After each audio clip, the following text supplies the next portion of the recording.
नमस्कार दोस्तों, आपका इस वीडियो में स्वागत है। जैसा कि आप लोग जानते हैं कि हम लोग यूपी पीसीएस और आरएआरएस से रिलेटेड टेस्ट सीरीज हल कर रहे हैं और इस टेस्ट सीरीज में टॉप 101 क्वेश्चन का संकलन दिया गया है जो आने वाले यूपी पीसीएस और आरएआर एग्जाम के लिए अत्यंत इंपॉर्टेंट है। तो चलिए टाइम को बिना वेस्ट किए आगे बढ़ते हैं और आप लोगों से एक विनम्र निवेदन है कि आप लोग चैनल को सब्सक्राइब कर लें, वीडियो को लाइक करें, शेयर करें और कमेंट करें और इस वीडियो की पीडीएफ के लिए टेलीग्राम या व्हाट्सएप ग्रुप को ज्वाइन कर लें जो कि लिंक डिस्क्रिप्शन में दे दिया गया है। तो चलिए स्टार्ट करते हैं। पहला क्वेश्चन आपकी स्क्रीन पे है।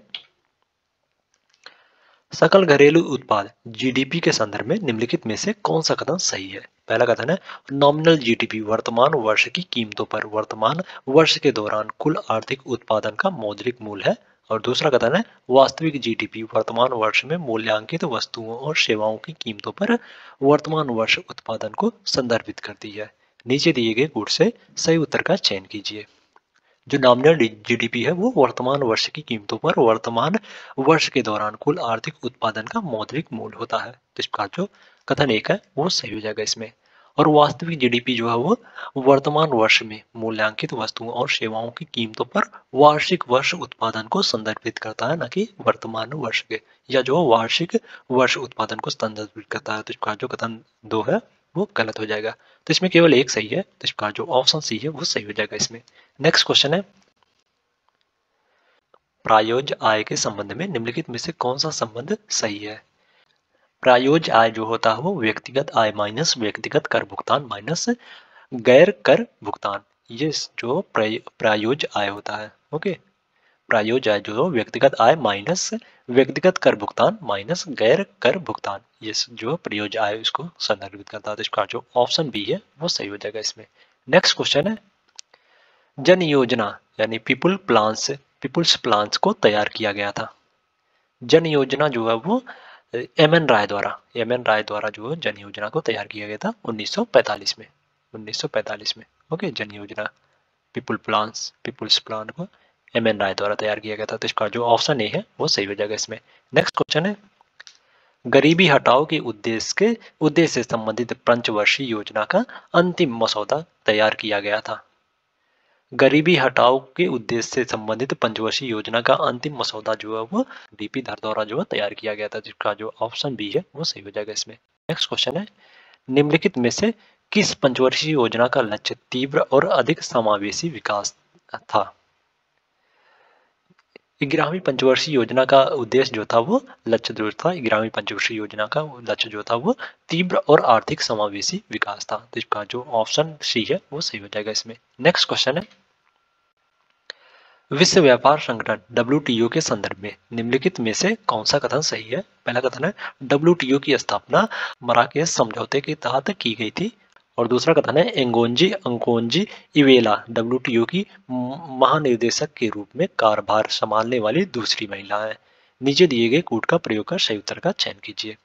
डब्ल्यूटीओ की स्थापना जो है वो वर्ष 1994 में, या जो है डब्ल्यूटीओ की स्थापना जो वर्ष 1994 में मराकेश समझौते के तहत किया गया था। तो इसका जो कथन एक है वो सही हो जाएगा। डब्ल्यूटीओ को जो सबसे पहले गैट के नाम से जाना जाता था और इसकी स्थापना जो वर्ष 1900 गैट की स्थापना गैट के नाम से जो डब्ल्यूटीओ को पहले जाना जाता था और इसकी स्थापना जो वर्ष 1947 में हुआ था। ओके, और वो 1994 में जो है मोरक्को के मराकेश समझौते के तहत जो है वो 1994 में डब्ल्यूटीओ की स्थापना की गई थी। ओके, और डब्ल्यूटीओ का मुख्यालय जो है जिनेवा में है। डब्ल्यूटीओ का मुख्यालय जो है वो जिनेवा में स्विट्जरलैंड में। ओके, और नगोंजी इलेवा जो है डब्ल्यूटीओ की महानिदेशक के रूप में कार्यभार संभालने वाली पहली महिला है और ये जो अफ्रीका की पहली महिला है। ओके, अफ्रीका की रहने वाली है और ये पहली महिला है डब्ल्यूटीओ की महानिर्देशक नियुक्त होने वाली। तो इसका जो कथन एक है, कथन दो जो है वो गलत हो जाएगा। तो इसमें केवल एक सही है डब्ल्यूटीओ के संदर्भ में। तो इसका जो ऑप्शन सी है वो सही हो जाएगा इसमें। नेक्स्ट क्वेश्चन है निम्नलिखित में से कौन सा भारत में प्रत्यक्ष कर नहीं है? संपत्ति कर, प्रतिभूति लेन देन कर, सीमा शुल्क, कारपोरेट टैक्स।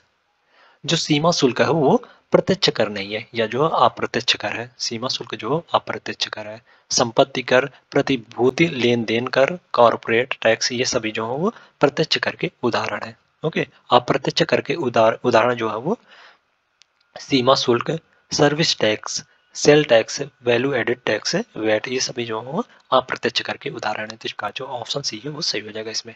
नेक्स्ट क्वेश्चन है, गैर बैंकिंग वित्तीय कंपनी के संबंध में निम्नलिखित में से कौन सा कथन सत्य है? पहला कथन है, ऑप्शन ए है, यह मांग जमा स्वीकार नहीं कर सकती। ऑप्शन बी है, यह भुगतान और निपटान प्रणाली का हिस्सा नहीं है। ऑप्शन सी है, एनबीएफसी यानी गैर बैंकिंग वित्तीय कंपनी में जमाकर्ताओं के लिए जमा बीमा सुविधा उपलब्ध नहीं है। और ऑप्शन डी है, उपरोक्त सभी। गैर बैंकिंग वित्त कंपनी जो है वो मांग जमा जो स्वीकार नहीं कर सकती है। तो इसका जो ऑप्शन ए है वो गैर बैंकिंग वित्त कंपनी के संबंध में सही है। और यह जो है भुगतान और निपटान प्रणाली का हिस्सा नहीं है। तो इसका जो ऑप्शन बी है वो भी सही सुमेलित है। और गैर बैंकिंग वित्त कंपनी जो जमाकर्ताओं के लिए जमा बीमा सुविधा उपलब्ध नहीं कराती है। तो इसका जो कथन ऑप्शन सी है वो भी सही है। तो इसमें तीनों कथन जो सही है गैर बैंकिंग वित्त कंपनी के संदर्भ में। तो इसका जो ऑप्शन डी है वो सही हो जाएगा इसमें। नेक्स्ट क्वेश्चन है, आरक्षित नकदी निधि अनुपात CRR के संबंध में निम्नलिखित में से कौन सा कथन सत्य नहीं है? आरक्षित नकदी निधि अनुपात को जो भारतीय reserve bank of India act 1934 द्वारा जो डिफाइन किया जाता है, संदर्भित किया जाता है, परिभाषित किया जाता है, न कि भारतीय प्रतिभूति और विनिमय बोर्ड अधिनियम 1992 द्वारा। यह जो है वो भारतीय reserve bank of India RBI RBI act 1934 के द्वारा जो है इसे परिभाषित किया जाता है। तो इसका जो ऑप्शन बी है वो सही है। या जो आरक्षित नकदी निधि अनुपात के संदर्भ में सही नहीं है। तो इसमें जो ऑप्शन बी है वो सही हो जाएगा। नेक्स्ट क्वेश्चन है, भारत के आर्थिक सर्वेक्षण के बारे में निम्नलिखित कथनों पर विचार कीजिए। पहला कथन है, इसे पहली बार वित्त वर्ष 1950-51 में जारी किया गया था। और दूसरा कथन है, यह आर्थिक कार्य विभाग द्वारा तैयार किया जाता है। नीचे दिए गए कोड का प्रयोग कर सही उत्तर का चयन कीजिए। भारतीय आर्थिक सर्वेक्षण यानी इकोनॉमिक सर्वे जो है वो पहली बार वित्त वर्ष 1950-51 में जारी किया गया था। तो इसका जो कथन एक है वो सही हो जाएगा। और यह जो आर्थिक कार्य विभाग द्वारा तैयार किया जाता है। तो इसका जो कथन दो है वो भी सही हो जाएगा। भारतीय आर्थिक सर्वेक्षण के बारे में यानी इकोनॉमिक सर्वे ऑफ इंडिया के बारे में। तो इसका जो दोनों कथन जो सही है तो इसमें सीधा राइट आंसर हो जाएगा। नेक्स्ट क्वेश्चन है, मात्रात्मक सुलभता का संबंध है। मात्रात्मक सुलभता का संबंध जो तरलता संकट प्रबंधन से है। तो इसका जो ऑप्शन बी है वो सही हो जाएगा इसमें। नेक्स्ट क्वेश्चन है, प्राथमिक बाजार के संबंध में निम्नलिखित में से कौन सा सत्य है? प्रारंभिक बाजार यानी प्राइमरी मार्केट जो है वो प्रारंभिक सार्वजनिक प्रस्ताव के माध्यम से नई प्रतिभूतियां जारी करने की अनुमति देता है। तो इसका जो ऑप्शन सी है वो प्राथमिक बाजार के संबंध में जो सही है। तो इसमें जो ऑप्शन सी है वो सही हो जाएगा। यह भारतीय रिजर्व बैंक विनिमय द्वारा नहीं बल्कि यह जो है वो CB द्वारा जो है इसका विनिमय किया जाता है। सेबी द्वारा SEBI सेबी द्वारा। सेबी का मुख्यालय जो लखनऊ में है, ओके। तो इसमें जो ऑप्शन सी है वो सही हो जाएगा। नेक्स्ट क्वेश्चन है, भारतीय प्रतिस्पर्धा आयोग CCI का गठन किया गया था। CCI का गठन जो वर्ष 2009 में किया गया था। तो इसका जो ऑप्शन बी है वो सही हो जाएगा। भारतीय प्रतिस्पर्धा आयोग का गठन जो है वो वर्ष 2009 में किया गया था, ओके। तो इसमें जो ऑप्शन बी है वो सही हो जाएगा इसमें। नेक्स्ट क्वेश्चन है, प्रधानमंत्री श्रम योगी मानधन योजना के संदर्भ में निम्नलिखित में से कौन सा कथन सही है? पहला कथन है, इसे अप्रैल 2015 में लॉन्च किया गया था। और दूसरा कथन है, 18 से 40 वर्ष की आयु के वे श्रमिक जिनकी मासिक आय जो 15,000 रुपए से कम है इस योजना में शामिल हो सकते हैं। नीचे दिए गए कोड से सही उत्तर का चयन कीजिए। प्रधानमंत्री श्रम योगी मानधन योजना जो इसकी शुरुआत जो है वो मार्च 2019 में इसको लॉन्च किया गया था, ना कि अप्रैल 2005 में। इसको जो मार्च 2019 में लॉन्च किया गया था, ओके। तो इसका जो कथन एक है वो गलत हो जाएगा। और 18 से 40 वर्ष की आयु के वे सभी श्रमिक जिनकी मासिक आय जो है वो 15,000 से कम है इस योजना में शामिल हो सकते हैं। तो इसका जो कथन दो है वो सही हो जाएगा। तो इसमें केवल दो सही है, प्रधानमंत्री श्रम योगी मानधन योजना के संबंध में। तो इसका जो ऑप्शन ए है वो सही हो जाएगा इसमें। नेक्स्ट क्वेश्चन है, श्रम सुविधा पोर्टल लॉन्च किया गया था। श्रम सुविधा पोर्टल जो है वर्ष 2014 में लॉन्च किया गया था। तो इसका जो ऑप्शन डी है वो सही हो जाएगा इसमें। नेक्स्ट क्वेश्चन है, सूची 1 को सूची 2 से सुमेलित कीजिए और नीचे दिए गए कूट का प्रयोग कर सही उत्तर का चयन कीजिए। सूची 1 में रेलवे जोन और सूची 2 में मुख्यालय। मध्य रेलवे जोन, मध्य रेलवे जोन का मुख्यालय जो है वो मुंबई में है। मध्य रेलवे जोन का मुख्यालय मुंबई में, तो इस प्रकार ए का 2 से सुमेलित हो जाएगा, ए का 2 से सुमेलित हो जाएगा। ओके। और पूर्वी रेलवे जोन, पूर्वी रेलवे जोन का मुख्यालय जो है वो कोलकाता में है। पूर्वी रेलवे जोन का तो इस प्रकार जो बी है वो 1 से सुमेलित हो जाएगा। उत्तर रेलवे जोन, उत्तर रेलवे जोन का मुख्यालय जो है वो नई दिल्ली में है, तो इस प्रकार सी का 4 से सम्मिलित हो जाएगा। और पश्चिम रेलवे जोन, पश्चिम मध्य रेलवे जोन का मुख्यालय जो है, पश्चिम मध्य रेलवे जोन का मुख्यालय जो जबलपुर में, तो इस प्रकार डी का 3 से सम्मिलित हो जाएगा। तो इसमें 2 1 4 3, 2 1 4 3, तो इसका जो ऑप्शन बी है वो सही हो जाएगा इसमें। नेक्स्ट क्वेश्चन है, निम्नलिखित में से कौन सा सही सुमेलित नहीं है? राष्ट्रीय राजमार्ग जिन राज्यों को जोड़ता है। NH2, NH2 जो है वो दिल्ली से कोलकाता को जोड़ता है, तो इसका जो ऑप्शन ए है वो सही सुमेलित है। ओके। और NH3 जो है वो आगरा से मुंबई को जोड़ता है, तो इसका जो ऑप्शन बी है वो भी सही सुमेलित है। और NH6 जो है दिल्ली से मुंबई, NH6 जो है दिल्ली से मुंबई नहीं बल्कि NH6 जो है वो गुजरात से पश्चिम बंगाल को जोड़ता है, गुजरात से जो पश्चिम बंगाल को जोड़ता है, तो इसका जो ऑप्शन सी है वो सही सुमेलित नहीं है। ओके। तो इसका जो ऑप्शन सी है वो सही हो जाएगा इसमें, इसमें जो ऑप्शन सी है वो सही सुमेलित नहीं है, तो इसमें सीधा राइट आंसर हो जाएगा। NH9 जो है वो पुणे से मछलीपट्टनम को जोड़ता है, तो इसका जो ऑप्शन सी है वो सही हो जाएगा। नेक्स्ट क्वेश्चन है, निम्नलिखित में से कौन सा संगठन विश्व बैंक का हिस्सा है? पहला कथन है अंतर्राष्ट्रीय विकास संघ, दूसरा है निवेश विवादों के निपटान के लिए अंतर्राष्ट्रीय केंद्र, और तीसरा है बहुपक्षीय निवेश गारंटी एजेंसी, और चौथा अंतर्राष्ट्रीय वित्त निगम। नीचे दिए गए कूट का प्रयोग कर सही उत्तर चुनिए। इसमें ये सभी संगठन जो विश्व बैंक समूह का हिस्सा है। विश्व बैंक समूह में जो अंतर्राष्ट्रीय विकास संघ भी आता है, निवेश विवादों के निपटान के लिए अंतर्राष्ट्रीय केंद्र, बहुपक्षीय निवेश गारंटी एजेंसी और अंतर्राष्ट्रीय वित्त निगम, ये सभी जो है वो विश्व बैंक समूह के हिस्से हैं, तो इस प्रकार इसमें जो ऑप्शन बी है वो सही हो जाएगा इसमें। नेक्स्ट क्वेश्चन है, विश्व आर्थिक मंच का मुख्यालय है। विश्व आर्थिक मंच का मुख्यालय जो जिनेवा स्विट्जरलैंड में है, तो इसका जो ऑप्शन ए है वो सही हो जाएगा इसमें। नेक्स्ट क्वेश्चन है, हाल ही में उत्तर प्रदेश सरकार वनाग्नि सुरक्षा सप्ताह मनाया। हाल ही में उत्तर प्रदेश सरकार ने 1 से 7 फरवरी 2024 को जो वनाग्नि सुरक्षा सप्ताह मनाया है, तो इसका जो ऑप्शन बी है वो सही हो जाएगा। फरवरी 2024 में मनाया गया है वनाग्नि सुरक्षा सप्ताह। ओके, 1 से 7 फरवरी को, तो इसमें जो ऑप्शन बी है वो सही हो जाएगा। नेक्स्ट क्वेश्चन है, उत्तर प्रदेश में एक मेडिकल डिवाइस पार्क विकसित किया जा रहा है। उत्तर प्रदेश में एक मेडिकल डिवाइस पार्क जो है ग्रेटर नोएडा में विकसित किया जा रहा है, तो इसका जो ऑप्शन सी है वो सही हो जाएगा इसमें। नेक्स्ट क्वेश्चन है, हाल ही में विश्व के सबसे बड़े एक दिवसीय चुनाव संपन्न हुआ। हाल ही में विश्व के सबसे बड़े एक दिवसीय चुनाव जो वियतनाम में संपन्न हुआ है, तो इसका जो ऑप्शन बी है वो सही हो जाएगा इसमें। नेक्स्ट क्वेश्चन है, कालूघाट अंतर्देशीय जलमार्ग परिवहन टर्मिनल का उद्घाटन निम्नलिखित में से किस राज्य में किया गया है? कालूघाट अंतर्देशीय जलमार्ग परिवहन टर्मिनल का उद्घाटन जो है वो बिहार राज्य में किया गया है, तो इसका जो ऑप्शन बी है वो सही हो जाएगा इसमें। नेक्स्ट क्वेश्चन है, 11वें अंतर्राष्ट्रीय कठपुतली महोत्सव के संदर्भ में निम्नलिखित में से कौन सा कथन सही है? पहला कथन है इसका आयोजन चंडीगढ़ में किया गया है, और दूसरा कथन है कठपुतली राजस्थान की छाया कठपुतली कला है। नीचे दिए गए कूट का प्रयोग कर सही उत्तर का चयन कीजिए। 11वें अंतर्राष्ट्रीय कठपुतली महोत्सव का आयोजन जो चंडीगढ़ में किया गया है, तो इसका जो कथन एक है वो सही हो जाएगा। और कठपुतली जो है वो राजस्थान की एक कला शैली है। ओके, तो इसका जो कथन 2 है वो भी सही हो जाएगा। तो इसमें जो दोनों कथन जो सही है, तो इसका जो ऑप्शन बी है वो सही हो जाएगा इसमें। नेक्स्ट क्वेश्चन है, मुख्यमंत्री कन्या सुमंगला योजना के संदर्भ में निम्नलिखित कथनों पर विचार कीजिए। पहला कथन है इसे अगस्त 2017 में प्रारंभ किया गया था, और दूसरा कथन है इसके तहत लाभार्थी के लिए अनुदान अप्रैल 2024 से 25,000 रुपया हो गया है। नीचे दिए गए कूट का प्रयोग कर सही उत्तर का चुनाव कीजिए, चयन कीजिए।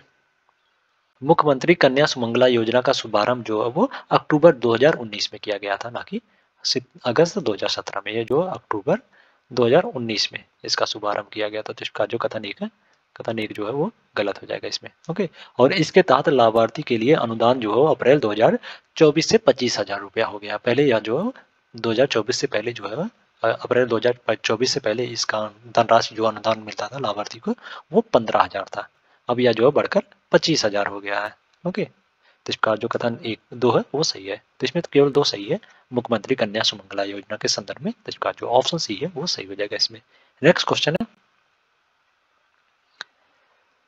हाल ही में निम्नलिखित में से किस बैंक को best technology bank of the year award से सम्मानित किया गया है? हाल ही में साउथ इंडियन बैंक को जो best technology bank of the year award से सम्मानित किया गया है। तो इसका जो ऑप्शन डी है वो सही हो जाएगा इसमें। नेक्स्ट क्वेश्चन है, निम्नलिखित में से कौन सा देश पहली 5 सितारा ट्रेन यानी 5 star train dream of the desert launch किया करेगा? हाल ही में देश की पहला 5 स्टार ट्रेन जो है वो Saudi Arab dream of the desert launch करेगा। तो इसका जो ऑप्शन सी है वो सही हो जाएगा इसमें। नेक्स्ट क्वेश्चन है, हाल ही में सालहेर और शिवनेरी किले चर्चे में रहे हैं, ये स्थित है। सालहेर और शिवनेरी किला जो है वो महाराष्ट्र में स्थित है। तो इसका जो ऑप्शन सी है वो सही हो जाएगा इसमें। नेक्स्ट क्वेश्चन है, ऑस्ट्रेलियन ओपन 2024 में महिला एकल खिताब की विजेता है। ऑस्ट्रेलियन ओपन 2024 में महिला एकल खिताब की विजेता जो है वो बेलारूस की एरिना सबलेंका है। तो इसका जो ऑप्शन डी है वो सही हो जाएगा इसमें। नेक्स्ट क्वेश्चन है, क्लैगनार स्पोर्ट की योजना निम्नलिखित में से किस राज्य द्वारा शुरू की गई है? क्लैगनार स्पोर्ट की किट योजना जो हो तमिलनाडु राज्य द्वारा शुरू की गई है। तो इसका जो ऑप्शन बी है वो सही हो जाएगा इसमें। नेक्स्ट क्वेश्चन है, थानथराई पेरियार वन्य जीव अभ्यारण्य स्थित है। थानथराई वन्य जीव अभ्यारण्य जो है तमिलनाडु में स्थित है। तो इसका जो ऑप्शन ए है वो सही हो जाएगा इसमें। नेक्स्ट क्वेश्चन है, भ्रष्टाचार धारणा सूचकांक सीपीआई 2023 में भारत का स्थान क्या था? सीपीआई 2023 में भारत का स्थान जो है 93वां स्थान था। तो इसका जो ऑप्शन डी है वो सही हो जाएगा इसमें। नेक्स्ट क्वेश्चन है, विश्व कुष्ठ दिवस 2024 की थीम क्या है? विश्व कुष्ठ दिवस यानी वर्ल्ड लेप्रोसी डे 2024 की थीम जो है वो बिट लेप्रोसी है। Bit leprosy. तो इसका जो ऑप्शन ए है वो सही हो जाएगा इसमें। नेक्स्ट क्वेश्चन है, फरवरी 2024 में समुद्री शैवाल की खेती को बढ़ावा देने पर राष्ट्रीय सम्मेलन आयोजित किया गया था। फरवरी 2024 में समुद्री शैवाल की खेती को बढ़ावा देने के लिए राष्ट्रीय सम्मेलन जो है वो गुजरात में आयोजित किया गया था। तो इसका जो ऑप्शन डी है वो सही हो जाएगा इसमें। नेक्स्ट क्वेश्चन है, हाल ही में सी केयर वेब पोर्टल चर्चा में था या संबंधित है? सी केयर वेब पोर्टल चर्चा में हाल ही में था या जो है वो कोयला क्षेत्र से संबंधित है। तो इसका जो ऑप्शन सी है वो सही हो जाएगा इसमें। नेक्स्ट क्वेश्चन है, निम्नलिखित में से किस राज्य द्वारा नीतीश उपकरण लॉन्च किया गया है? नीतीश उपकरण जो है वो बिहार राज्य द्वारा लॉन्च किया गया है हाल ही में। तो इसका जो ऑप्शन बी है वो सही हो जाएगा इसमें। नीतीश का फुल फॉर्म जो है वो novel initiative technology intervention for safety of human life, ये जो है नीतीश की फुल फॉर्म है। तो इसका जो ऑप्शन बी है वो सही हो जाएगा इसमें। नेक्स्ट क्वेश्चन है, इंडिया एनर्जी वीक 2024 आयोजित किया गया था। इंडिया एनर्जी वीक 2024 जो गोवा में आयोजित किया गया था। तो इसका जो ऑप्शन सी है वो सही हो जाएगा इसमें। नेक्स्ट क्वेश्चन है, मां कामाख्या दिव्य परियोजना निम्नलिखित में से किस राज्य से संबंधित है?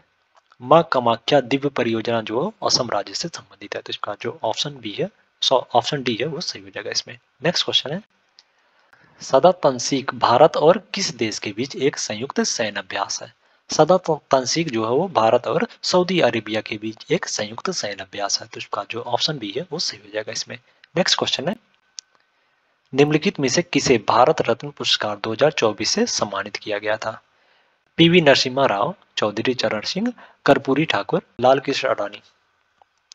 वर्ष 2024 के भारत रत्न से जो पीवी नरसिम्हा राव, चौधरी चरण सिंह, कर्पूरी ठाकुर और लाल कृष्ण अडानी को भारत रत्न पुरस्कार से सम्मानित किया गया था। तो इस कार्य में ये सभी जो है वर्ष 2024 के भारत रत्न पुरस्कार से सम्मानित किए गए थे। तो इसका जो ऑप्शन डी है वो सही हो जाएगा इसमें। नेक्स्ट क्वेश्चन है, हाल में यूनिफाइड पेमेंट इंटरफेस निम्नलिखित में से किस देश में लॉन्च किया गया है? श्रीलंका, मॉरिशस, मिस्र। और ए और बी दोनों। हाल ही में यूनिफाइड पेमेंट इंटरफेस यानी यूपीआई जो है वो श्रीलंका और मॉरिशस दोनों देशों में हाल ही में लॉन्च किया गया है। तो इसका जो ऑप्शन डी है वो सही हो जाएगा इसमें। नेक्स्ट क्वेश्चन है, हाल ही में पुरलिया छाऊ लोक नृत्य चर्चा में रहा या संबंधित है? हाल ही में पुरलिया छाऊ लोक नृत्य जो चर्चा में रहा था और यह जो केरल राज्य से संबंधित है। इसका जो ऑप्शन सी है वो सही हो जाएगा इसमें। नेक्स्ट क्वेश्चन है, निम्नलिखित में से किसने बैडमिंटन एशिया टीम चैंपियनशिप 2024 में स्वर्ण पदक जीता है? पीवी सिंधु और अनमोल खर्ब। पीवी सिंधु और अनमोल खर्ब जो बैडमिंटन एशिया टीम चैंपियनशिप 2024 में स्वर्ण पदक जीते हैं। तो इस प्रकार इसमें 3 और 4 जो सही हो जाएगा। तो इस प्रकार जो ऑप्शन बी है वो सही हो जाएगा इसमें। नेक्स्ट क्वेश्चन है, निम्नलिखित में से किस देश ने गोव टच पुरस्कार 2024 जीता? हाल ही में भारत ने जो गोव टच पुरस्कार 2024 जीता है। इसका जो ऑप्शन ए है वो सही हो जाएगा इसमें। नेक्स्ट क्वेश्चन है, 67वीं Akhil Bharatiya police duty meet Uttar Pradesh के निम्नलिखित में से किस जिले में आयोजित की गई थी? हाल ही में 67वीं Akhil Bharatiya police duty meet Uttar Pradesh के लखनऊ जिले में आयोजित की गई थी। तो इस प्रकार जो ऑप्शन सी है वो सही हो जाएगा इसमें। नेक्स्ट क्वेश्चन है, निम्नलिखित में से कौन राज्य की परिभाषा के अंतर्गत आते हैं? पहला है केंद्र और राज्यों के विधायी अंग, दूसरा है सभी स्थानीय प्राधिकरण और तीसरा संविधिक प्राधिकरण और चौथा है गैर संविधिक प्राधिकरण। नीचे दिए गए गुण का प्रयोग कर सही उत्तर का चयन कीजिए। राज्य की परिभाषा के अंतर्गत जो केंद्र और राज्य के विधायी अंग, सभी स्थानीय प्राधिकरण, संविधिक प्राधिकरण और गैर संविधिक प्राधिकरण, ये सभी जो है वो राज्य की परिभाषा के अंतर्गत शामिल होते हैं। तो इसका जो ऑप्शन डी है वो सही हो जाएगा इसमें। नेक्स्ट क्वेश्चन है, केटी शाह का प्रसिद्ध उदाहरण, एक चेक जो बैंक में है उसका भुगतान बैंक के संसाधनों की अनुमति पर ही संभव, भारतीय संविधान के निम्नलिखित में से किस भाग से संबंधित है?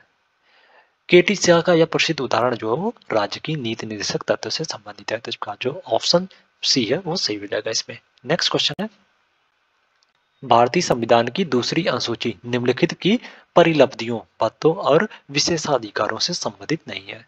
भारत के राष्ट्रपति के, सर्वोच्च न्यायालय के न्यायाधीश के, राज्यसभा के सभापति के और भारत के महान्यायवादी के। भारत के महान्यायवादी को भारतीय संविधान की दूसरी अनुसूची के तहत वेतन, भत्ते और विशेषाधिकार जो प्राप्त नहीं है। तो इस पर जो ऑप्शन डी है वो सही हो जाएगा। भारत के राष्ट्रपति, सर्वोच्च न्यायालय या उच्च न्यायालय के न्यायाधीश, राज्यसभा के सभापति या लोकसभा के अध्यक्ष, इन सबको जो दूसरी अनुसूची के साथ पेंशन, भत्ते, विशेषाधिकार ये सब दिए जाते हैं, जबकि भारत के महान्यायवादी को जो है वो यह अधिकार नहीं है। और सीएजी को भी यह अधिकार दिया जाता है, सीएजी को भी। ओके, तो इसका जो ऑप्शन डी है वो सही हो जाएगा। नेक्स्ट क्वेश्चन है, उच्च न्यायालय के न्यायाधीशों की नियुक्ति के संदर्भ में निम्नलिखित में से कौन सा कथन सही है? पहला कथन है, किसी उच्च न्यायालय के मुख्य न्यायाधीश के अलावा अन्य न्यायाधीशों की नियुक्ति के लिए राष्ट्रपति को संबंधित राज्य के राज्यपाल से परामर्श करने की आवश्यकता नहीं होती है। और दूसरा कथन है, उच्च न्यायालय के न्यायाधीशों की नियुक्ति के मामले में राष्ट्रपति को भारत के मुख्य न्यायाधीश से परामर्श करने की आवश्यकता होती है। नीचे दिए गए कूट का प्रयोग कर सही उत्तर का चयन कीजिए। किसी उच्च न्यायालय के मुख्य न्यायाधीश के अलावा जो किसी अन्य न्यायाधीश की नियुक्ति के लिए जो राष्ट्रपति को संबंधित राज्य के राज्यपाल और मुख्य न्यायाधीश, उस न्यायालय के मुख्य न्यायाधीश से जो परामर्श लेने की आवश्यकता होती है। ना कि इसमें बोला जा रहा है कि राज्यपाल से और परामर्श लेने की आवश्यकता नहीं होती। परामर्श लेने की आवश्यकता होती है राज्यपाल से भी और उस संबंधित उस उच्च न्यायालय के मुख्य न्यायाधीश से भी परामर्श लेने की आवश्यकता होती है राष्ट्रपति को। तो इसका जो कथन एक है वो गलत हो जाएगा, जबकि कथन दो जो है वो सही है। तो इसमें दोनों दो कथन केवल दो सही है। तो इसका जो ऑप्शन बी है वो सही हो जाएगा इसमें। नेक्स्ट क्वेश्चन है, भारतीय संविधान के निम्नलिखित में से किस अनुच्छेद को डॉक्टर बी.आर. अम्बेडकर द्वारा एक ऐसा अनुच्छेद जिसके बिना संविधान निरर्थक होगा कहा गया? अनुच्छेद 32 को डॉक्टर बी.आर. अम्बेडकर द्वारा कहा गया है कि एक ऐसा अनुच्छेद जिसके बिना जो है वो संविधान जो निरर्थक होगा। तो इसका जो ऑप्शन बी है वो सही हो जाएगा। अनुच्छेद 32 को कहा गया है। ओके, अनुच्छेद 32 को। नेक्स्ट क्वेश्चन है, उच्च न्यायालय का निम्नलिखित में से कौन सा व्यय राज्य की संचित निधि पर भारित नहीं है? उच्च न्यायालय के न्यायाधीशों की पेंशन जो हो राज्य की संचित निधि पर भारित नहीं होती है। तो इसका जो ऑप्शन डी है वो सही हो जाएगा इसमें। नेक्स्ट क्वेश्चन है, भारत में जनहित याचिका प्रावधानों को लिया गया है। भारत में जनहित याचिका प्रावधानों को जो अमेरिकी न्यायशास्त्र से लिया गया है। तो इसका जो ऑप्शन ए है वो सही हो जाएगा इसमें। नेक्स्ट क्वेश्चन है, संसद और राज्य विधान मंडलों में एंग्लो इंडियन आरक्षण को समाप्त कर दिया गया है। 104वें संविधान संशोधन अधिनियम द्वारा जो संसद और राज्य विधानमंडलों में एंग्लो इंडियन आरक्षण को जो समाप्त कर दिया गया है। तो इसका जो ऑप्शन सी है वो सही हो जाएगा इसमें। नेक्स्ट क्वेश्चन है, निम्नलिखित में से कौन सा भारत में एक दबाव समूह नहीं है? व्यवसायिक समूह, ट्रेड यूनियन, कृषि समूह, स्वयं सहायता समूह। जो स्वयं सहायता समूह है वो दबाव समूह नहीं है, भारत में दबाव समूह नहीं है। तो इसका जो ऑप्शन डी है वो सही हो जाएगा। व्यवसायिक समूह, ट्रेड यूनियन, कृषि, ये सभी जो भारत में एक दबाव समूह है। तो इसका जो ऑप्शन डी है वो सही हो जाएगा इसमें। नेक्स्ट क्वेश्चन है, भारतीय संविधान का निम्नलिखित में से कौन सा अनुच्छेद दोहरे दंड से संबंधित है? भारतीय संविधान का अनुच्छेद 20 जो है वो दोहरे दंड से संबंधित है। तो इसका जो ऑप्शन बी है वो सही हो जाएगा। नेक्स्ट क्वेश्चन है, एक विदेशी नागरिक निम्नलिखित में से किस मौलिक अधिकारों का हकदार है? पहला है धर्म के आचरण और प्रसार की स्वतंत्रता, और दूसरा कथन है वाक एवं अभिव्यक्ति की स्वतंत्रता। नीचे दिए गए कोड का प्रयोग कर सही उत्तर का चयन कीजिए। एक विदेशी नागरिक जो मौलिक अधिकार प्रदान है उसको धर्म के आचरण एवं प्रसार की स्वतंत्रता प्राप्त है। ओके, वाक एवं अभिव्यक्ति की स्वतंत्रता जो है वो विदेशी नागरिकों को प्राप्त नहीं है। तो इसका जो कथन 2 है वो गलत हो जाएगा, जबकि कथन 1 जो सही है। तो इसमें केवल एक सही है, तो ए इज द राइट आंसर हो जाएगा। नेक्स्ट क्वेश्चन है, निम्नलिखित में से कौन सा सही सुमेलित नहीं है? अधिनियम, अधिनियम का वर्ष। खान अधिनियम या माइन एंड खनन अधिनियम, इसको जो वर्ष 1952 में लाया गया था खान अधिनियम। तो इसका जो कथन 1 है, ऑप्शन ए जो है वो सही सुमेलित है। ओके, प्राशिशु अधिनियम, प्राशिशु अधिनियम जो वर्ष 1961 में आया था। तो इसका जो ऑप्शन बी है वो भी सही है। न्यूनतम वेतन वेतन अधिनियम, न्यूनतम वेतन अधिनियम जो वर्ष 1948 में लाया गया था। तो इसका जो ऑप्शन सी है वो भी सही सुमेलित है। मर्चेंट शिपिंग अधिनियम, मर्चेंट शिपिंग अधिनियम जो वर्ष 1958 में लाया गया था, ना कि वर्ष 1976 में आया था। तो इसका जो ऑप्शन डी है वो सही सुमेलित नहीं है। तो इसमें जो ऑप्शन डी है वो सही हो जाएगा। नेक्स्ट क्वेश्चन है, सरदार स्वर्ण सिंह समिति गठित हुई थी। सरदार स्वर्ण सिंह समिति का गठन जो है वर्ष 1976 में हुआ था। तो इसका जो ऑप्शन सी है वो सही हो जाएगा इसमें। नेक्स्ट क्वेश्चन है, निम्नलिखित में से कौन भारत के राष्ट्रपति के चुनाव में निर्वाचक मंडल का हिस्सा है? पहला है राज्यसभा के निर्वाचित सदस्य, दूसरा है राज्यसभा के मनोनीत सदस्य, तीसरा है विधानसभा के निर्वाचित सदस्य, और चौथा है विधान परिषद के मनोनीत सदस्य। नीचे दिए गए कोड का उपयोग कर सही उत्तर चुनिए। राष्ट्रपति के निर्वाचन में जो जो शामिल होते हैं वो है राज्यसभा और लोकसभा के निर्वाचित सदस्य और विधानसभाओं के निर्वाचित सदस्य। ये लोग जो है वो राष्ट्रपति के चुनाव में भाग लेते हैं। तो इस प्रकार इसमें 1 और 3 जो है वो सही हो जाएगा। तो इसमें जो ऑप्शन ए है वो सही हो जाएगा इसमें। नेक्स्ट क्वेश्चन है, निम्नलिखित में से कौन सा अनुच्छेद भारत की संचित नीति से संबंधित है? अनुच्छेद 266(1) जो है वो भारत की संचित नीति से संबंधित है। इसका जो ऑप्शन बी है वो सही हो जाएगा इसमें। नेक्स्ट क्वेश्चन है, प्राक्कलन समिति में कितने सदस्य होते हैं? प्राक्कलन समिति में जो टोटल 30 सदस्य होते हैं। 30 सदस्य जो प्राक्कलन समिति में टोटल होते हैं। ओके, और ये 30 सदस्य जो होते हैं वो लोकसभा के होते हैं, लोकसभा के। ओके, तो इस पर जो ऑप्शन सी है वो सही हो जाएगा इसमें। नेक्स्ट क्वेश्चन है, निम्नलिखित में से कौन सा इस युग में सही सुमेलित नहीं है? भारतीय संविधान के अनुच्छेद और संबंधित प्रावधान। अनुच्छेद 80, अनुच्छेद 80 जो है वो राज्यसभा की संरचना की बात करता है, प्रावधान करता है। तो इसका जो ऑप्शन ए है वो सही सुमेलित है।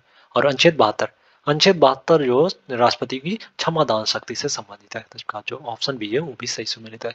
और अनुच्छेद 123 जो है वो अध्यादेश प्रख्यात करने की राष्ट्रपति की शक्ति से संबंधित है। तो इसका जो ऑप्शन सी है वो भी सही सुमेलित है। अनुच्छेद 43 जो है वो श्रमिकों के लिए जीवन निर्वाह मजदूरी आदि से संबंधित है, ना कि नागरिकों के लिए समान नागरिक संहिता से। नागरिकों के लिए समान नागरिक संहिता से संबंधित जो अनुच्छेद है वो 44 है। ओके, 44 जो है, अनुच्छेद 44 जो है नागरिकों के लिए समान नागरिक संहिता से संबंधित है। और अनुच्छेद 23 जो श्रमिकों के लिए जीवन निर्वाह मजदूरी आदि से संबंधित है। तो इसका जो ऑप्शन डी है वो सही सुमेलित नहीं है। तो इसमें जो ऑप्शन डी है वो सही हो जाएगा। नेक्स्ट क्वेश्चन है, अनुसूचित जनजाति अधिनियम अधिनियमित किया गया था। अनुसूचित जाति और अनुसूचित जनजाति अधिनियम जो है वो वर्ष 1989 में अधिनियमित किया गया था। तो इसका जो ऑप्शन डी है वो सही हो जाएगा। इसको जो वर्ष 1989 में नियमित किया गया था अनुसूचित जाति और अनुसूचित जनजाति अधिनियम को। तो इसमें जो ऑप्शन डी है वो सही हो जाएगा इसमें। नेक्स्ट क्वेश्चन है, वित्त आयोग के संदर्भ में निम्नलिखित में से कौन सा कथन सही है? पहला कथन है, यह संघ और राज्यों के बीच वित्तीय संसाधनों को कैसे वितरित किया जाए इस पर सिफारिशें करता है। और दूसरा कथन है, यह अनुच्छेद 280 के तहत स्थापित संवैधानिक निकाय है। नीचे दिए गए कूट का उपयोग कर सही उत्तर का चयन कीजिए। वित्त आयोग जो संघ और राज्यों के बीच वित्तीय संसाधनों को कैसे वितरित किया जाए इस पर सिफारिशें करता है। तो इसका जो कथन एक है वो सही हो जाएगा। और इसे जो अनुच्छेद 280 के तहत स्थापित संवैधानिक निकाय है वित्त आयोग, तो इसका जो कथन दो है वो भी सही है। तो इसमें दोनों कथन जो वित्त आयोग के संदर्भ में सही है। तो इसका जो ऑप्शन सी है वो सही हो जाएगा इसमें। नेक्स्ट क्वेश्चन है, भारत के चुनाव आयोग को पहली बार निम्नलिखित में से किस वर्ष में बहुसदस्यीय निकाय बनाया गया था? भारत के चुनाव आयोग को पहली बार जो वर्ष 1989 में बहुसदस्यीय निकाय बनाया गया था। तो इसका जो ऑप्शन बी है वो सही हो जाएगा इसमें। नेक्स्ट क्वेश्चन है, परमहंस मंडली की स्थापना हुई थी। परमहंस मंडली की स्थापना जो वर्ष 1849 में हुई थी। परमहंस मंडली की स्थापना जो वर्ष 1849 में हुई थी। तो इसका जो ऑप्शन बी है वो सही हो जाएगा इसमें। और इसकी स्थापना जो दादोबा पंडुरंग और दुर्गाराम मेहता ने और उनके अन्य साथियों ने किया था। तो इसका जो मिलकर किया था। तो इसका जो ऑप्शन बी है वो सही हो जाएगा। नेक्स्ट क्वेश्चन है, वर्ष 1893 में धर्म संसद आयोजित की गई थी। वर्ष 1893 में धर्म संसद जो है वो संयुक्त राज्य अमेरिका में आयोजित की गई थी। तो इसका जो ऑप्शन ए है वो सही हो जाएगा इसमें। नेक्स्ट क्वेश्चन है, सूची 1 को सूची 2 के साथ सुमेलित कीजिए और नीचे दिए गए कूट का प्रयोग कर सही उत्तर चुनिए। सूची 1, देव समाज, धर्म सभा, राधा स्वामी आंदोलन, अरुविपुरम आंदोलन। सूची 2 में शिव नारायण अग्निहोत्री, राधाकांत देव, तुलसी राम, नारायण गुरु। देव समाज की स्थापना जो शिव नारायण अग्निहोत्री ने किया था 1987 में। देव समाज की स्थापना 1887 में शिव नारायण अग्निहोत्री ने किया था। तो इसका ए का 1 से सम्मिलित हो जाएगा। धर्म सभा की स्थापना जो है वो राधाकांत देव ने जो है वो 1830 में किया था। तो इसका जो ऑप्शन बी है वो 2 से सम्मिलित हो जाएगा। और राधा स्वामी आंदोलन जो है वो तुलसी राम ने राधा स्वामी आंदोलन 1861 में शुरू किया था। 1861 में। इसका जो ऑप्शन सी है वो 3 से सम्मिलित हो जाएगा। और अरवीपुरम आंदोलन जो है वो नारायण गुरु द्वारा चलाया गया था। जिसका डी का 4 से सम्मिलित हो जाएगा। तो इसमें 1 2 3 4 तो इसका जो ऑप्शन ए है वो सही हो जाएगा इसमें। नेक्स्ट क्वेश्चन है, निम्नलिखित में से किसने सुरक्षा वाल्व सिद्धांत गढ़ा? यानी सेफ्टी वाल्व सिद्धांत जो किसने गढ़ा था? सेफ्टी वाल्व का सिद्धांत जो लाला लाजपत राय ने अपनी पुस्तक अनहैप्पी इंडिया में प्रकाशित किया था। तो इसका जो ऑप्शन बी है वो सही हो जाएगा इसमें। नेक्स्ट क्वेश्चन है, कामागाटा मारू घटना ने निम्नलिखित में से किस राज्य में क्रांतिकारी गतिविधियों को बढ़ावा दिया? कामागाटा मारू घटना ने पंजाब राज्य में क्रांतिकारी गतिविधियों को बढ़ावा दिया था। तो इसका जो ऑप्शन डी है वो सही हो जाएगा इसमें। नेक्स्ट क्वेश्चन है, तारीख फरिश्ती लिखी गई थी। तारीख फरिश्ती जो है वो कासिम हिंदू शाह द्वारा लिखी गई थी। मोहम्मद कासिम हिंदू शाह द्वारा। तो इसका जो ऑप्शन ए है वो सही हो जाएगा इसमें। नेक्स्ट क्वेश्चन है, निम्नलिखित में से किस भारतीय नेता ने होम रूल लीग की शुरुआत की थी? होम रूल लीग आंदोलन की शुरुआत जो बाल गंगाधर तिलक ने 1916 में शुरू की थी।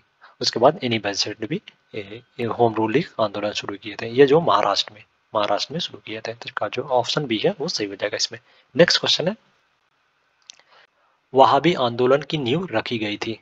वहाबी आंदोलन की नींव जो सैयद अहमद ने रखी थी। तो इसका जो ऑप्शन ए है वो सही हो जाएगा इसमें। नेक्स्ट क्वेश्चन है, सूची 1 को सूची 2 से सुमेलित कीजिए और सूचियों के नीचे दिए गए कूट का प्रयोग कर सही उत्तर चुनिए। सूची 1, टीटू मीर का संबंध जो नारकेल बेरिया विद्रोह से है। तो इसका जो 1 है ये है वो 1 से सुमेलित हो जाएगा। करम शाह का संबंध जो पागिलपंथी से है। तो इसका जो बी है वो 2 से सुमेलित हो जाएगा। और चक्र बिश्नोई का संबंध जो खोड़ विद्रोह से है। तो इसका सी का 3 से सुमेलित हो जाएगा। और टामासूरा का संबंध जो कोया विद्रोह से है, तो इसका जो ऑप्शन डी है वो 4 से सम्मिलित हो जाएगा। तो इसमें 1 2 3 4 इधर राइट आंसर हो जाएगा। तो इसमें जो ऑप्शन ए है वो सही हो जाएगा इसमें। नेक्स्ट क्वेश्चन है, भारतीय स्वतंत्रता आंदोलन के दौरान महिला संगठनों के संदर्भ में निम्नलिखित में से कौन सा कथन सही है? पहला कथन है रामाबाई रनाडे ने लेडीज सोशल कॉन्फ्रेंस की स्थापना की, और दूसरा कथन है पंडित रामाबाई सरस्वती ने आर्य महिला समाज की स्थापना की। नीचे दिए गए कोड का प्रयोग कर सही उत्तर चुनिए। रामाबाई रनाडे ने 1904 में लेडीज सोशल कॉन्फ्रेंस की स्थापना की थी। तो इसका जो ऑप्शन ए है, कथन एक जो है वो सही है। और पंडित रामाबाई सरस्वती ने आर्य महिला समाज की स्थापना की थी। तो इसका जो कथन दो है वो भी सही है। तो इसमें दोनों कथन जो है वो महिला संगठन के संदर्भ में सही है। तो इसका जो ऑप्शन बी है वो सही हो जाएगा इसमें। नेक्स्ट क्वेश्चन है, ईस्ट इंडिया एसोसिएशन का गठन किसने किया था? ईस्ट इंडिया एसोसिएशन का गठन जो है वो दादा भाई नौरोजी ने किया था 1866 में।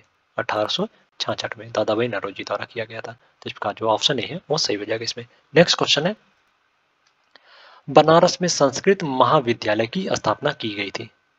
बनारस में संस्कृत महाविद्यालय की स्थापना जो है जोनाथन डंकन द्वारा की गई थी। जोनाथन डंकन द्वारा। तो इसका जो ऑप्शन ए है वो सही हो जाएगा। और इसकी स्थापना जो 1791 में किया गया था। बनारस संस्कृत कॉलेज की स्थापना जो 1791 में किया गया था। तो इसमें जो ऑप्शन ए है वो सही हो जाएगा। नेक्स्ट क्वेश्चन है, रैले आयोग का गठन किया गया था। रैले आयोग का गठन जो है 1902 में किया गया था। तो इसमें जो ऑप्शन सी है वो सही हो जाएगा। नेक्स्ट क्वेश्चन है, मोपला विद्रोह के संदर्भ में निम्नलिखित में से कौन सा कथन सही है? पहला कथन है मोपला मालाबार क्षेत्र में रहने वाले हिंदू काश्तकार थे, जहां अधिकांश जमींदार मुस्लिम थे। और दूसरा कथन है मोपला काश्तकारों को काश्तकार जमींदारी संबंधों को विनियमित करने वाले सरकारी कानून के लिए अस्थायी कांग्रेस निकाय की मांग से विशेष रूप से प्रोत्साहित किया गया था। नीचे दिए गए कोड का प्रयोग कर सही उत्तर चुनिए। मोपला जो मालाबार क्षेत्र में रहने वाले हिंदू काश्तकार नहीं बल्कि ये मुस्लिम काश्तकार थे, जहां अधिकांश जमींदार जो हिंदू थे। तो इसका जो कथन एक है वो गलत हो जाएगा। ये जो मुस्लिम काश्तकार थे, मुस्लिम मुस्लिम काश्तकार थे, और जहां जो अधिकांश जमींदार जो हिंदू थे, हिंदू थे। ओके, तो इसका जो कथन एक है वो गलत हो जाएगा। और मोपला काश्तकार को काश्तकार जमींदारी संबंधों को विनियमित करने वाले सरकारी कानून के लिए अस्थायी कांग्रेस निकाय की मांग से विशेष रूप से प्रोत्साहित किया गया था। तो इसका जो कथन दो है वो सही हो जाएगा। तो इसमें केवल दो सही है मोपला विद्रोह के संबंध में। तो इसका जो ऑप्शन सी है वो सही हो जाएगा इसमें। नेक्स्ट क्वेश्चन है, निम्नलिखित में से किस काल को ताम्रपाषाण युग के नाम से भी जाना जाता है? ताम्र युग को जो ताम्रपाषाण युग के नाम से भी जाना जाता है। तो इसका जो ऑप्शन सी है वो सही हो जाएगा इसमें। नेक्स्ट क्वेश्चन है, धौलावीरा कादिर द्वीप पर अवस्थित है जो स्थित है। धौलावीरा जो है वो गुजरात के कच्छ के रण में अवस्थित है। धौलावीरा जो है गुजरात के कच्छ के रण में, रण ऑफ कच्छ में अवस्थित है। तो इसका जो ऑप्शन बी है वो सही हो जाएगा इसमें। नेक्स्ट क्वेश्चन है, एक प्राचीन स्थल बसाड़ स्थित है। एक प्राचीन स्थल बसाड़ जो है वो बिहार के मुजफ्फरपुर डिस्ट्रिक्ट में स्थित है। तो इसका जो ऑप्शन सी है वो सही हो जाएगा। बिहार के मुजफ्फरपुर जिले में स्थित है बसाड़। तो इसका जो ऑप्शन सी है वो सही हो जाएगा इसमें। नेक्स्ट क्वेश्चन है, चौथी शताब्दी ईसा पूर्व के दौरान दक्षिणी उड़ीसा के किस राजवंश को प्रमुखता मिली? ककाती, मथारस, विष्ट, ए बी और सी दोनों। मथारस और विष्ट राजवंश को जो चौथी शताब्दी ईसा पूर्व के दौरान दक्षिणी उड़ीसा में प्रमुखता मिली थी। तो इसमें जो ऑप्शन डी है वो सही हो जाएगा इसमें। नेक्स्ट क्वेश्चन है, आंध्र प्रदेश के किस क्षेत्र में आनंद से संबंधित वंश के शासक का प्रमाण मिलता है? आंध्र प्रदेश के पूर्वी दक्कन क्षेत्र से जो है आनंद से संबंधित राजवंश शासक का प्रमाण मिलता है। तो इसका जो ऑप्शन सी है वो सही हो जाएगा इसमें। नेक्स्ट क्वेश्चन है, निम्नलिखित में से कौन सा ऐतिहासिक साक्ष्य गुप्त राजनीति के महत्व पर प्रकाश डालता है? ऑप्शन ए इलाहाबाद प्रशस्ति, ऑप्शन बी भित्ति स्तंभ शिलालेख, और ऑप्शन डी सारनाथ शिलालेख, और ऑप्शन डी ए और बी दोनों। इलाहाबाद प्रशस्ति, भित्ति स्तंभ शिलालेख, ये दोनों जो साक्ष्य गुप्त राजनीतिक के महत्व पर प्रकाश डालती हैं। तो इसका जो ऑप्शन डी है वो सही हो जाएगा। इलाहाबाद प्रशस्ति और भित्ति स्तंभ शिलालेख ये दोनों जो गुप्त राजनीतिक महत्व पर प्रकाश डालती हैं। तो इसमें जो ऑप्शन डी है वो सही हो जाएगा। नेक्स्ट क्वेश्चन है, पुलकेशिन द्वितीय के ऐहोल शिलालेख में निम्नलिखित में से किस देवता का उल्लेख है? पुलकेशिन द्वितीय के ऐहोल शिलालेख में जो जितेंद्र देवता का उल्लेख है, तो इसका जो ऑप्शन सी है वो सही हो जाएगा इसमें। नेक्स्ट क्वेश्चन है, वर्ष 1469 से 74 के दौरान कौन सा यात्री बीरत के व्यापार के बारे में अंतर्दृष्टि प्रदान करता है? वर्ष 1969 से 74 के दौरान जो है वो निकितन जो है बीदर के व्यापार के बारे में अंतर्दृष्टि प्रदान करता है, तो इसका जो ऑप्शन बी है वो सॉरी ऑप्शन डी है वो सही हो जाएगा इसमें। नेक्स्ट क्वेश्चन है, विजयनगर में राजनीतिक संगठन की एक महत्वपूर्ण विशेषता क्या थी? विजयनगर में राजनीतिक संगठन की एक महत्वपूर्ण विशेषता जो है वो न्यायांकर प्रणाली थी, तो इसका जो न्यायांकर प्रणाली, तो इसमें जो ऑप्शन ए है वो सही हो जाएगा इसमें। नेक्स्ट क्वेश्चन है, वर्ष 1327 से 28 में देवगिरी के संबंध में मोहम्मद तुगलक के निर्णय का उद्देश्य क्या था? वर्ष 1327 से 28 में देवगिरी के संबंध में मोहम्मद तुगलक का निर्णय जो था उसका उद्देश्य जो था वो दूसरी प्रशासनिक केंद्र बनाना था, तो इसका जो ऑप्शन सी है वो सही हो जाएगा इसमें। नेक्स्ट क्वेश्चन है, किस संत ने ज्ञानेश्वरी और अभंग लिखकर महाराष्ट्र में भक्ति विचारधारा का सूत्रपात किया? ज्ञानेश्वर जो हो ज्ञानेश्वरी और अंग लिखकर जो है लेख लिखकर महाराष्ट्र में भक्ति विचारधारा का सूत्रपात किया था, तो इसका जो ऑप्शन डी है वो सही हो जाएगा इसमें। नेक्स्ट क्वेश्चन है, एटलस पर्वतमाला की सबसे ऊंची चोटी है? एटलस पर्वतमाला की सबसे ऊंची चोटी जो है वो माउंट टुबकल है, तो इसका जो ऑप्शन भी है वो सही हो जाएगा इसमें। नेक्स्ट क्वेश्चन है, वह नदी जो मकर रेखा को 2 बार पार करती है? लिम्पोपो नदी, कांगो नदी, मरेर नदी और अमेजन नदी। लिम्पोपो नदी जो मकर रेखा को 2 बार पार करती है, तो इसका जो ऑप्शन है वो सही हो जाएगा। तो एक क्वेश्चन यहाँ से बन सकता है कि भारत की कौन सी नदी ऐसी है जो कर्क रेखा को 2 बार पार करती है? आप लोग कमेंट में बताइए अगर आप लोगों को पता है कि भारत की कौन सी ऐसी नदी है जो कर्क रेखा को 2 बार पार करती है, उसको कमेंट में बताइए। ओके, नेक्स्ट क्वेश्चन है, सूची 1 को सूची 2 के साथ सुमेलित कीजिए और सूचियों के नीचे दिए गए कूट का उपयोग कर सही उत्तर चुनिए। सूची 1 में जनजाति और सूची 2 में संबंधित देश। मसाई, मसाई जनजाति जो है वो केन्या की जनजाति है, तो इसका जो ऑप्शन ए है वो 2 से सुमेलित है। मसाई जो केन्या में निवास करने वाली जनजाति है। हैसा, हैसा जनजाति जो नाइजीरिया में निवास करने वाली जनजाति है, तो इसका बी का 1 से सुमेलित हो जाएगा। माओरी, माओरी जनजाति जो है वो न्यूजीलैंड में निवास करने वाली जनजाति है, माओरी, तो इसका सी का 4 से सम्मिलित हो जाएगा। और बेडोइन, बेडोइन जनजाति जो है वो अरब में निवास करने वाली जनजाति है बेडोइन, तो इसका जो डी है वो 3 से सम्मिलित हो जाएगा। तो इसमें 2 1 4 3 2 1 4 3, तो इसका जो ऑप्शन सी है वो सही हो जाएगा इसमें। नेक्स्ट क्वेश्चन है, निम्नलिखित में से कौन सा सही सुमेलित नहीं है? मरुस्थल, संबंधित महासागरी, ठंडी धारा। सहारा मरुस्थल, सहारा मरुस्थल में जो कनारी धाराएं चलती हैं, कनारी मरुस्थलीय ठंडी धाराएं चलती हैं, तो इसका जो ऑप्शन है वो सही सुमेलित है। ओके, और नामी मरुस्थल, नामी मरुस्थल में जो है वो बेंगुलर धाराएं चलती हैं, तो इसका जो ऑप्शन बी है वो भी सही सुमेलित है। आटाकामा मरुस्थल, आटाकामा मरुस्थल में जो पेरू की जलधाराएं पेरू की ठंडी धाराएं चलती हैं, तो इसका जो ऑप्शन सी है वो भी सही सुमेलित है। ओके, और पैटागोनियन, पैटागोनियन में जो कोई ठंडी जलधाराएं नहीं चलती हैं, कोई ठंडी जलधारा जो है वो पैटागोनियन मरुस्थल में नहीं चलती है, तो इसका जो ऑप्शन डी है वो सही सुमेलित नहीं है, तो इसमें जो ऑप्शन डी है वो सही हो जाएगा। नेक्स्ट क्वेश्चन है, निम्नलिखित में से किस प्रकार की जलवायु को कोष्ण शीतोष्ण पश्चिमी सीमांत के रूप में भी जाना जाता है? भूमध्य सागरीय प्रकार की जलवायु को जो कोष्ण शीतोष्ण पश्चिमी सीमांत के रूप में भी जाना जाता है, तो इसका जो ऑप्शन सी है वो सही हो जाएगा इसमें। नेक्स्ट क्वेश्चन है, निम्नलिखित में से कौन सी ठंडी स्थानीय पौने है? इनमें से कौन सी जो ठंडी स्थानीय पौने है? मिस्ट्रल जो है वो ठंडी स्थानीय पौने है, तो इसका जो ऑप्शन सी है वो सही हो जाएगा। फान, खमसीन और नार्वेस्ट ये सभी जो गर्म स्थानीय पौने हैं, गर्म वार्म वार्म स्थानीय पौने हैं। ओके, गर्म स्थानीय पौने हैं, तो इसका जो ऑप्शन सी है वो सही हो जाएगा इसमें। नेक्स्ट क्वेश्चन है, मिस्ट्रल, जोहोर जल डमरू मध्य निम्नलिखित में से किन देशों के बीच स्थित है? जोहोर जल डमरू मध्य जो है वो मलेशिया और सिंगापुर के मध्य स्थित है, तो इसका जो ऑप्शन भी है वो सही हो जाएगा इसमें। नेक्स्ट क्वेश्चन है, सूची 1 को सूची 2 से सुमेलित कीजिए और सूचियों के नीचे दिए गए कूट का उपयोग कर सही उत्तर चुनिए। सूची 1 में शीतोष्ण घास के मैदान और सूची 2 में देश।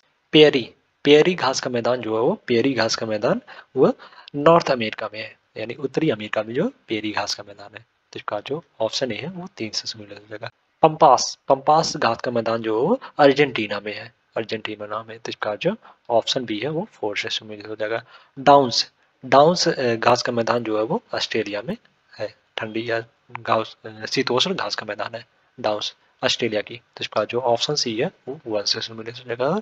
पुस्ताज पुस्ताज जो हंगरी की शीतोष्ण घास का मैदान है। तो इसका जो ऑप्शन डी है वो 2 से सुमेलित हो जाएगा। तो इसमें 3 4 1 2 3 4 1 3 4 1 2। तो इसका जो ऑप्शन डी है वो सही हो जाएगा इसमें। नेक्स्ट क्वेश्चन है, भूमध्य सागर अटलांटिक महासागर से जुड़ा है। भूमध्य सागर जो है वो जिब्राल्टर जलडमरू मध्य के द्वारा जो अटलांटिक महासागर से जुड़ा है। तो इसका जो ऑप्शन बी है वो सही हो जाएगा इसमें। नेक्स्ट क्वेश्चन है, इंद्रावती और प्राणहिता सहायक नदी है। इंद्रावती और प्राणहिता जो गोदावरी की सहायक नदी यहाँ है। तो इसका जो ऑप्शन ए है वो सही हो जाएगा इसमें। नेक्स्ट क्वेश्चन है, यमुना के संदर्भ में निम्नलिखित में से कौन सा कथन सही है। पहला कथन है यह गंगा नदी की दाहिनी तट पर तट वाली सहायक नदी है, और दूसरा कथन है चंबल सिंध बेतवा और केन जो है इसकी सहायक नदियां हैं। नीचे दिए गए कूट का प्रयोग कर सही उत्तर चुनिए। यमुना जो गंगा की दाहिनी तट वाली सहायक नदियां है। यमुना जो गंगा के दाहिनी तट से बहने वाली नदी है, और यह जो दाहिनी तट की सहायक नदी है। तो इसका जो कथन एक है वो सही हो जाएगा। और चंबल सिंध बेतवा केन ये सभी जो यमुना की सहायक नदियां हैं। तो इसका जो कथन दो है वो भी सही है। तो इस दोनों कथन जो यमुना नदी के संदर्भ में सही है। तो इसका जो ऑप्शन सी है वो सही हो जाएगा इसमें। तो आज के लिए इतना ही। अगले नेक्स्ट वीडियो में हम लोग नेक्स्ट टेस्ट सीरीज लेके आएंगे। अगर वीडियो अच्छी लगी हो तो वीडियो को लाइक कर दें और इसी प्रकार के वीडियो के लिए चैनल को सब्सक्राइब कर लें। और हाँ, जो माही नदी है, भारत की माही नदी जो है वो कर्क रेखा को 2 बार पार करती है। माही माही नदी ओके, माही नदी जो है कर्क रेखा को 2 बार पार करती है। कर्क रेखा को पार करने वाली 2 बार पार करने